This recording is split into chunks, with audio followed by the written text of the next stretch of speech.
My Galapagos adventure is not over yet, so I left everyone on the cruise and I headed over to Finch Bay, which is a luxury hotel in Puerto Ayora.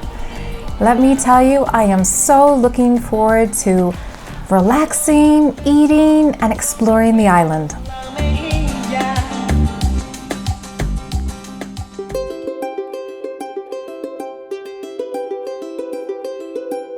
One of the things I wanted to mention about this landscape is that they really put an emphasis on native trees.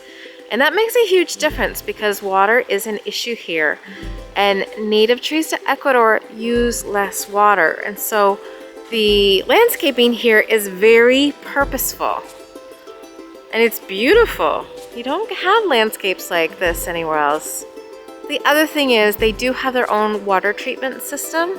I think they might be the only ones, or at least one of the few that have invested in this. Galapagos has always had issues with access to fresh water.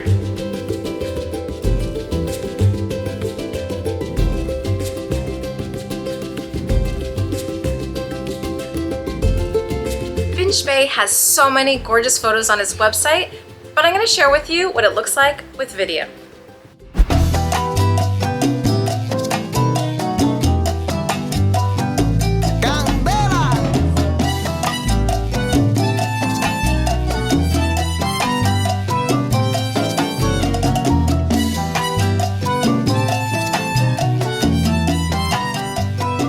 Oh, it is poolside at Finch Bay and it is gorgeous here. I've got the pool in front of me and right behind it is the ocean and you have this breeze. It is so beautiful. The hardest part of lunch today was choosing what to eat. Now, of course, you know I'm looking for traditional Ecuadorian food, but in the Galapagos, they don't really have a traditional Galapagueño food, and that is because a lot of people came here in the last 200 years and they brought their traditions from the mainland. However, we're in the middle of the ocean, some of the best seafood in the world. So I'm starting with an octopus salad with red pepper, and then I'm moving on to pescado encocado. And that is a very traditional Ecuadorian seafood dish where fish is cooked in a coconut sauce. Fish today is mero, which is grouper. I had pescado encocado a few weeks ago in Salango and it was amazing. I still remember it was like light and bright and silky and coconutty. It's like all of the things you want in a seafood dish when it is hot outside. They also gave me this pan de yuca, pan de, I don't know, it's just like a wheat. And then this, it looks like it's a croissant, but actually in Ecuador they call it enrollado. Gotta pronounce those R's correctly. Starting off with octopus salad. Normally when you order salad in Ecuador, it tends to be a handful of cabbage, maybe a slice of tomato and cucumber, but this is actually a really big salad. So we have some, it looks like iceberg lettuce, maybe some romaine lettuce. I've got some slices of cucumber, tomato, carrots, and a lot of octopus. Oh God. This is really good. Very tender, like almost has like a charred flavor. Oh, I made the right decision. A lot of people overcook octopus and it becomes this weird chewy thing, but really you just need like a great marinade or dressing. Charring it brings out fantastic flavor. And if you're wondering what octopus tastes like, it actually doesn't really taste like a lot. It has a very, very mild flavor. That's why it's really great charred, grilled. Like if you have that like char flavor, it's fantastic, or lime. Even spice works really well. It goes well with a lot of things, but it has to be cooked properly and not everyone knows how to do it. This is cooked very well.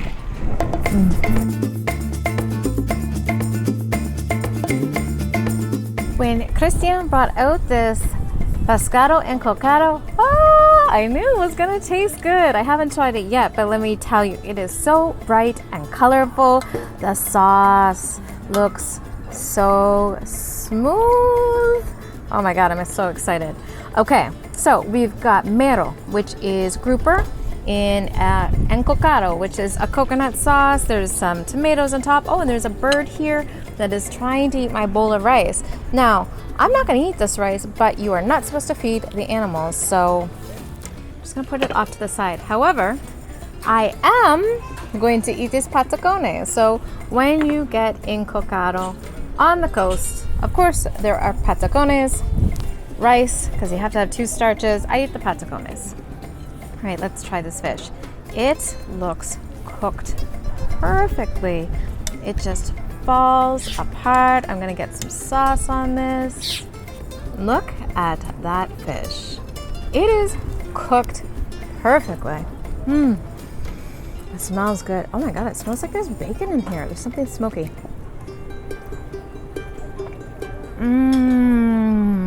Oh, wow. I think that smokiness is actually a char from how they cooked the fish.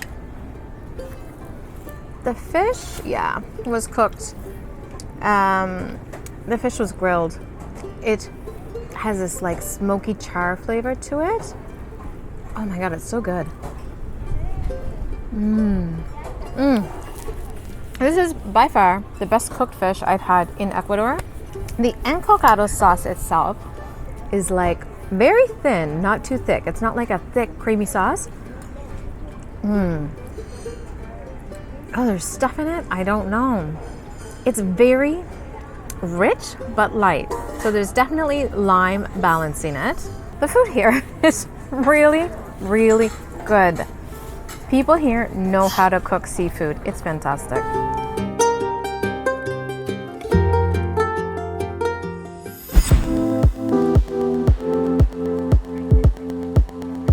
So one of the things that I like about Finch Bay is that it's actually not in town. It's a little farther away, so you feel very secluded. But also at the same time, it takes literally like 60 to 120 seconds to get into town. They have a water taxi that is free. And then Danny, when I got in, the driver, he actually went out a little bit so I could see a blue-footed booby and a seal. And then of course, when we landed, he's like, oh, there's another seal. Even if you don't know Spanish, you do need to know the words of the most important animals, like lobo or lobito. That's a sea lion. Okay, so just found out 6 or 7 blocks straight up the hill to the market. They told me to get a taxi, but honestly, I can do 6 or 7 blocks. Lots of restaurants down this way. I think this might be the one that turns into tables out on the street later in the day.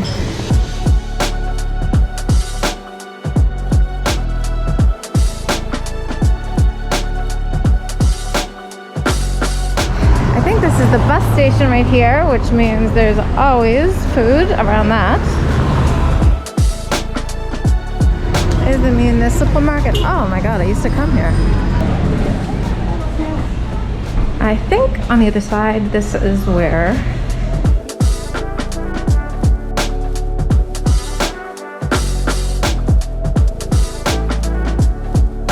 okay, so at first I had some problems finding the municipal market, and I thought everything would be there, even though I knew there was a separate fish market. Anyway, talked to some guys, everyone's quite nice. They told me I was in the wrong place, and so now I'm heading down to the muelle of the fishermen.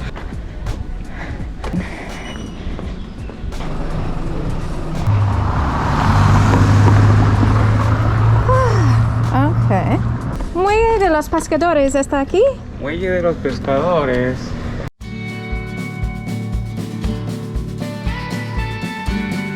See, this is why you ask every so often, because those kids were right. I did need to turn down, but I also need to take a bit of a detour too. Disculpe, ¿el muelle de los pescadores está allá? Yes. Okay, gracias.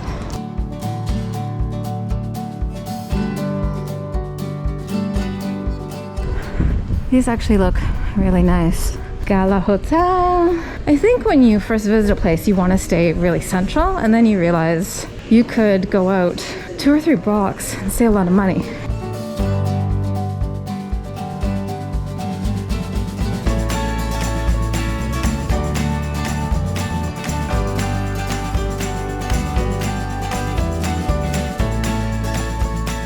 if you thought when you get off your cruise that would be the last time you saw sea lions, no. Come down to the Fisherman's Wharf and you'll still see lots of them. However, they tell you really good advice. Let me get closer for you to see. Don't get closer than 2 meters. Social distancing. And never take a photo of an animal with flash. If you wanted to, one of the most traditional dishes is brujo frito. Brujo is scorpion fish. Lobster's 25. As a Nova Scotian, I can't do that. Galapagos' first craft beer.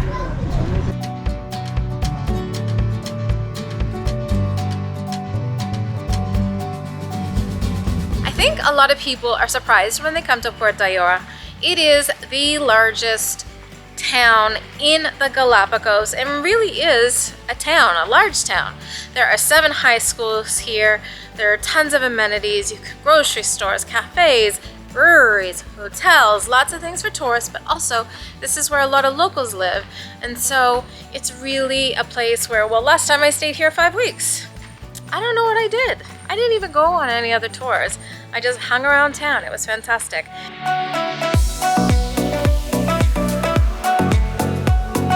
Freshwater is a huge issue here. They don't actually have enough fresh water on the island. So the best way to get it is actually keep a container and you can get it here. It's not actually a bad price. 1 liter is 25 cents.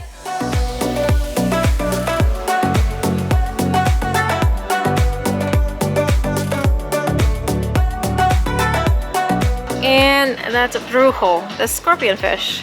They've got that here too. First impressions coming back to Puerto Ayora is that it's gotten kind of fancy.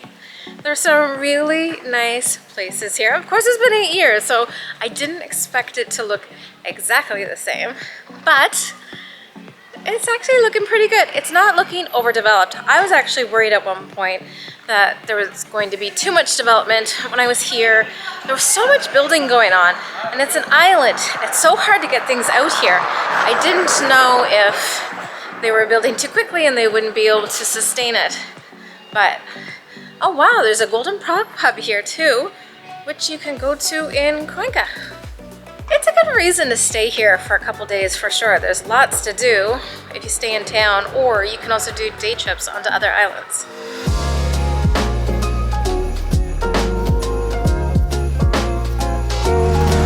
Oh, sancocho blanco. That actually looks... Fish, salad. Yeah, this is where I'm going.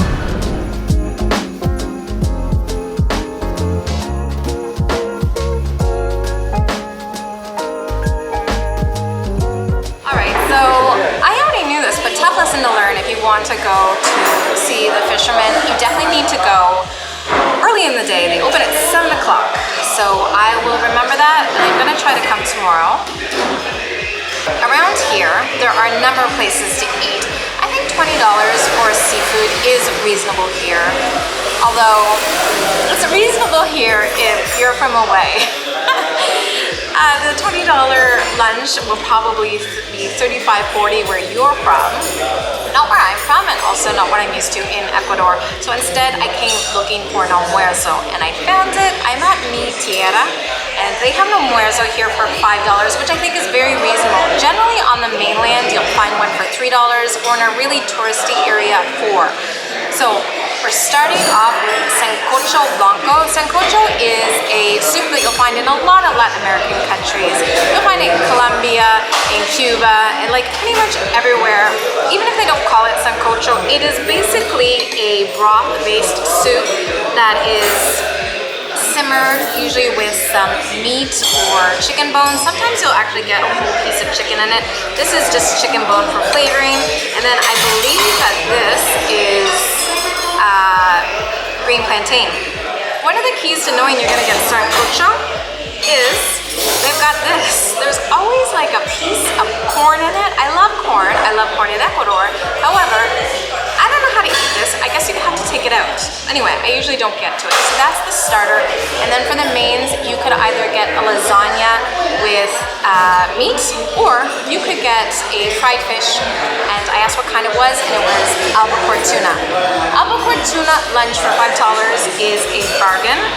And I don't necessarily think paying more gets you a better meal. So yes, if you want to have ceviche down there, you can do your own ceviche for $20. But this is going to be a great meal. And also, I just had such fantastic food at Finch Bay that if I'm going to spend $20, $25, I'm going to head back there. Let's try this sancocho. I want to try this first. Feels like it's like a plantain dumpling type of.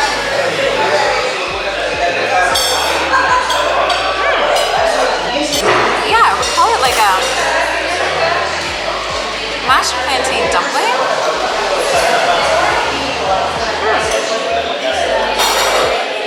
It's kind of gooey, like a dumpling. Ooh, this broth. This broth is so good. I love starting a meal with soup. In fact, I could just have soup as a meal. This is really good. And of course it's got yuca, which is like, I don't know, if you watched my videos before, you know I love yuca. I love pans of yuca, I love fried yuca, I love like steamed yuca, I love every kind of yuca. This is good. Main dishes here, so fried albacore tuna fillet. We've got a bit of salad. This is actually one of the better salads I've seen. I've mentioned it many times, but salad is usually just like a handful of cabbage, one slice of tomato, one slice of cucumber. Well, very similar here. Anyway, that's how you eat it, and then you have a lot of rice because an almuerzo is supposed to be something that is really filling. But all of these things together for $5 is still a bargain. This is really good. I've had so much tuna since I've been to Ecuador, and I have to say, they have fantastic tuna. Normally, I would not want to eat it all the time, but whenever I hear this albacore, I know it's going to be good. Even the canned tuna here, that costs $1, tastes like what we would pay $5 for in Canada. It's just better quality. This is really good too. Mi tierra, highly recommended.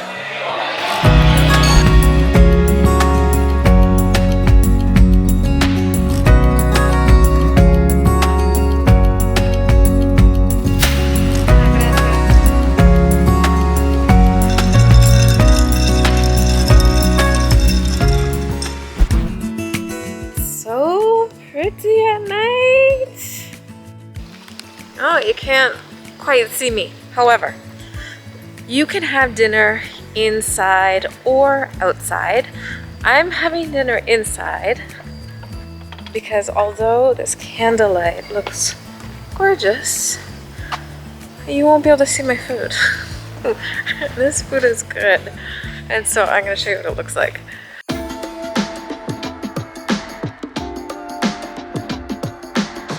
I have been looking forward to dinner all day, and that's because lunch and breakfast here were so good. But I also want to just let you in behind the scenes here because this is a really beautiful dining room, just so light, and they bring out the candles. If you want, you can eat outside. But I am eating by myself, and I have unique camera needs. So they were so nice. They put me at a table for two that was long in the back so I wouldn't annoy anyone. But then also I was like, oh, it's so dark. How am I going to show these people food if I just have one candle? So let me show you this. They gave me two. So perfect lighting for me because I know how important it is for everyone that you see the food. Now we're starting off with bread. We have a focaccia, we have some whole wheat bread, a whole wheat breadstick, and then we have some pesto. And this, they say, is a butter made with fresh herbs, which I'm guessing is from the garden. And Sauvignon Blanc from Chile is one of my favorite wines, so I am very excited for dinner. And if you've ever wondered, do I feel awkward eating with a camera in front of me in places? And the answer is yeah, like sometimes yes, because inevitably someone notices, well, I've got a camera on the table and that I'm talking to it. However, I find the more often I do it, the less awkward I feel, and then I just really love places like this where they just get it that I want to be hidden away from everybody else.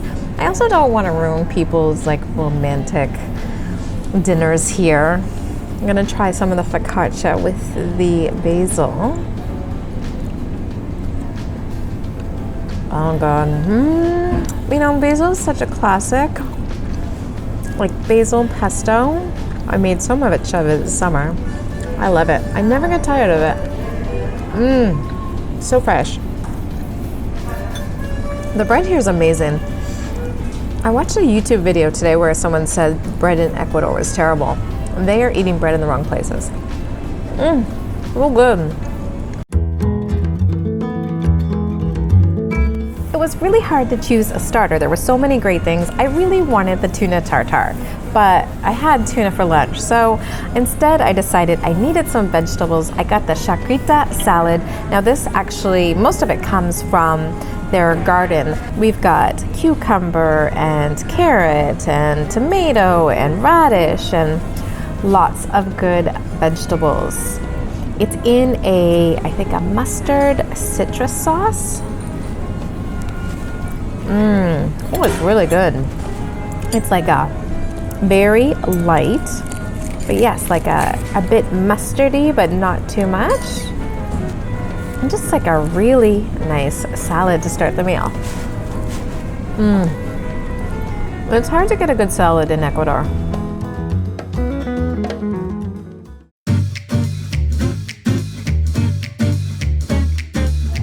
If you only have one fish dish in the Galapagos, it should be brujo. That translates to wizard, but in English we actually call it scorpion fish. We sometimes call it stonefish or rockfish, and that's because the fish is actually found as a bottom feeder. You'll find it in the rocks, stones, in the coral. Anyway, let's get to the fish.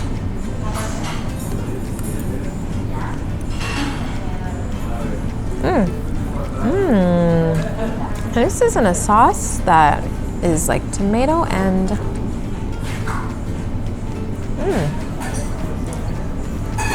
it's a fresh tomato sauce. It's really good. The sauce and then the fish cooked perfectly. I knew it would be. So brujo has like a thicker texture, which is great. It's almost like a hearty whitefish. Some people say it's like if you combined like a white flesh fish with a lobster. It has that kind of like hearty texture, which is filling.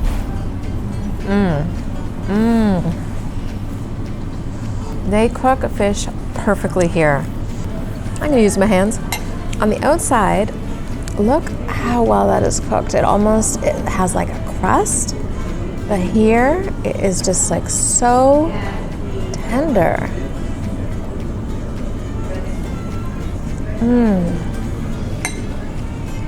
It's so good. They do a really great job. I will catch you tomorrow for breakfast, and I can't wait to see what we're gonna eat.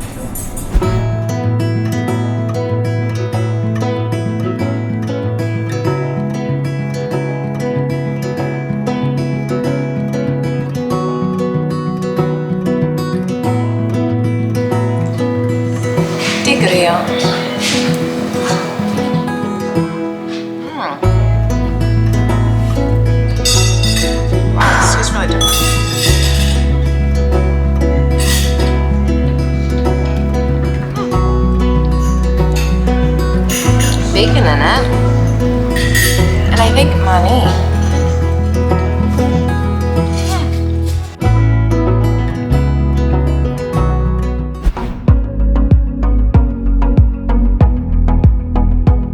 Guys, I did not shoot coming to the airport because I didn't think it was going to be very interesting. However, I've got to say, Service at Finch Bay from start to finish has been amazing. There are a lot of times you go to a hotel and when you arrive, it's like, oh, it's like the welcome wagon, but getting home, it's like you're a schlub that people have forgotten. Not true here. So this morning, they told me to leave my bag outside my room. They would take care of it because I needed to walk to the water taxi. Walk to the water taxi. My bag was on the boat. Took 2 minutes to get to Puerto Ayora. And Puerto Ayora, someone was there, they took my bag, they put it in a taxi. Then I had a 40-minute taxi drive with Juan Luis, who was amazing. Had a great time talking about food and the pandemic in the Galapagos. And then I thought, oh, we're here at the ferry part of this ride, and he would leave me there. That's not true. He got on the boat with me. So we got on the boat, and then there was a bus drive of 10 minutes. He got on with me. In fact, Juan Luis came with me all the way to the airport, took my bag the whole time, didn't carry a thing. Then when we got here, he handed off my bag to someone from the VIP lounge. That's right. I have access to the VIP lounge where there's coffee and juice, and there's a charger, and there's snacks. And I'm just gonna wait here. It's actually really, really nice. However, I'm not going back to Canada, so I will see you on the mainland.